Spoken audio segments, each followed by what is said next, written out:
welcome back to another Rosh Reviews, where today we are in an E-Series.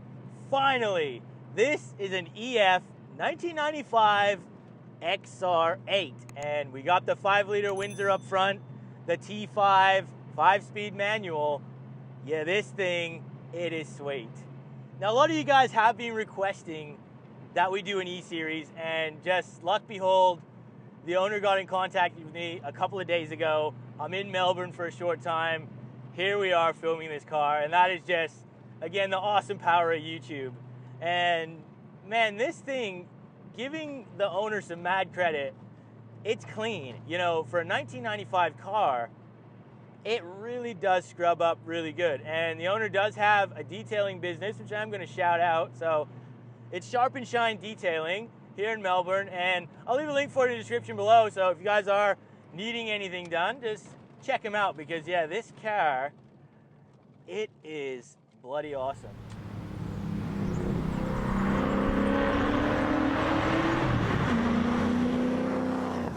Now visually, this thing looks pretty damn wild. Like, I haven't been in an E-Series, so this is my first time behind the wheel in one, and you know, before the AU, so you know, when EF, EL, then we had the AU come out, and you know, it definitely kind of got some of that, yeah, real old 80s, 90s vibes with the plastics and just how the interior looks, all beige, but it's still got a lot of character. And the fact that this thing's still on the road, driving how it is, and this thing still sounds good.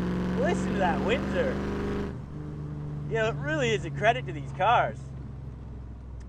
This particular one also has a set of 20-inch Yeah Bud Simmons, and you know, a lot of people don't like them because they are just kind of the generic ones, but I gotta say, on this car, with the color of it and the color of the rims, like, it makes it pop and it stands out. You know, this thing looks different, looks really cool, and yeah, cruising into a meet, yeah, this thing looks tough.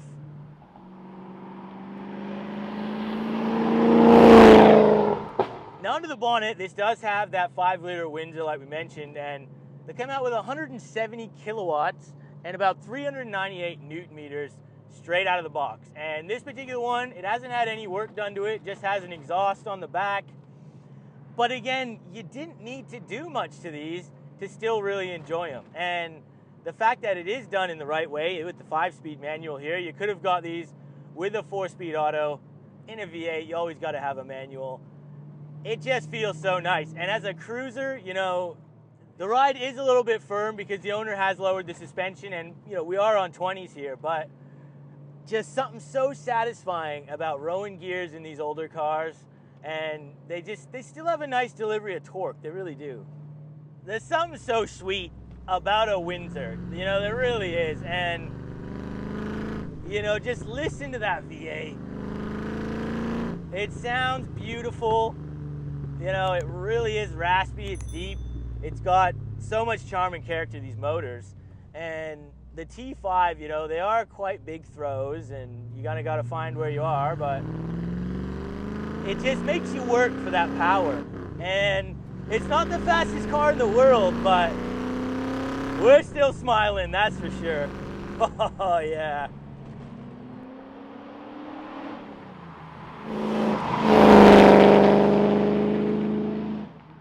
Getting on it a little bit, hearing the sound of this thing.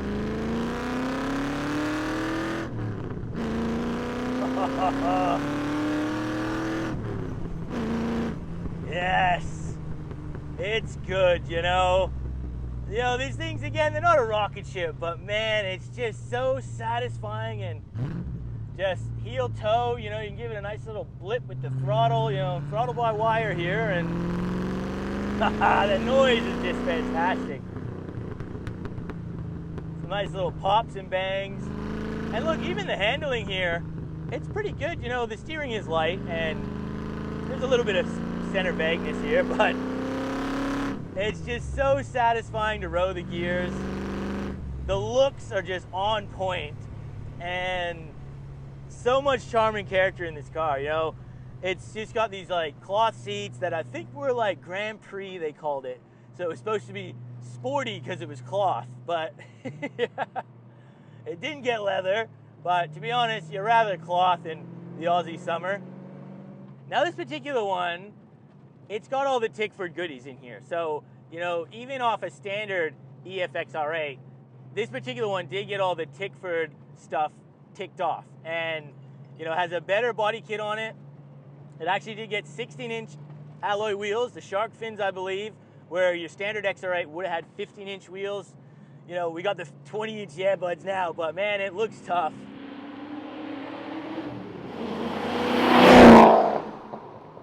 Now, price of these things, look, back in 95, they were around 40 grand, like 41 grand and some change. You know, still a lot of money back in 1995. Nowadays on the used market, you know, look, these things are just incredibly hard to find in decent condition anyways. If you are lucky enough to find one, I currently looked on car sales just recently, and there was only XR6s available. I think there was like 2 of them, and they were priced around that 30 grand mark. So, you know, an XR8 in this kind of condition, you're gonna be minimum that 30 grand mark. I reckon you'd be getting close to that, you know, 35, 40 when they really get clean ones. Just coming into some of these corners again, you know, these things weighed about 1.6 ton. Oh, the noise is just there, it really is. And you know, it's definitely not stupidly quick, but it's got enough grunt to really put a smile on your face. And oh, this is just so good.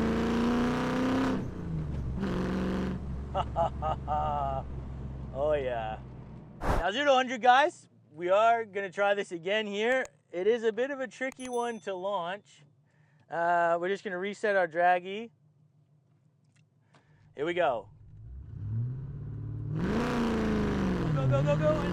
Oh. Come on! Come on! Yes! And we got there. Oh, mate, what an absolute weapon of a thing. It is a bit tricky to launch this thing without bogging, but yeah, this is awesome. 0 to 100 was done in 8.8 seconds. Look, the owner's in the back with me.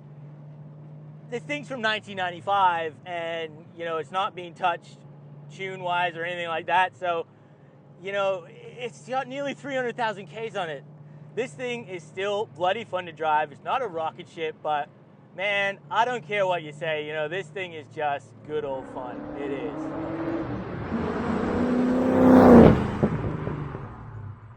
Yeah, what else can you say? You know, these E-Series, when they're done, you know, in the XR editions, especially when Tickford touches it, they're a truly special car, and there just ain't many around. There really ain't anymore. So to see this thing again and have it on the channel, this is just an awesome experience, it really is. Now I'm gonna finish the video off here today, so a huge, huge thanks to the owner for bringing down his EF XR8 with all the Tickford stuff on it, man. This thing, I've been waiting for an E-Series. This one definitely did not disappoint, and yeah, what can I say? This thing is wicked. So I hope you guys did enjoy this video. I hope you learned something. If you did, make sure you hit that like button. Consider subscribing if you're new here. And we'll see you on that next video.